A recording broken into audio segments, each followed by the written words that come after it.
मैत्रिणींनो, आपण बेसन कढी भजे नेहमीच खातो, पण आज लौकी कढी भजे बनवू जे खायला पोट भरणार पण मन नाही भरणार. अचूक माप व प्रमाणासाठी टायटलवरती ट्रायंगलवर क्लिक करून पाहू शकता. लौकीला कद्दूकस करून एका सुकी कापडाने त्याचे पाणी काढून टाका. नंतर त्याच्यात हिरवी मिरची, कोथिंबीर, कढीपत्ता, तिखट, हळद, मीठ व तांदळाचे पीठ टाकून मिश्रण भिजवून घ्या. नंतर बाउलमध्ये दही घेऊन बेसन व हळद टाकून घुसळून घ्या.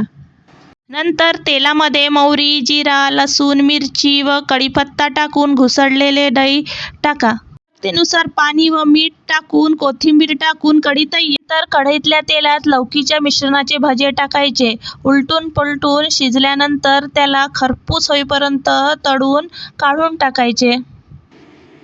तर एका बाउलमध्ये कढी घेऊन त्याच्यात भजे, कोथिंबीर टाकून खाण्यासाठी तयार. हे तुम्ही नाश्त्याला सुद्धा किंवा रात्रीच्या जेवणात खाऊ शकता.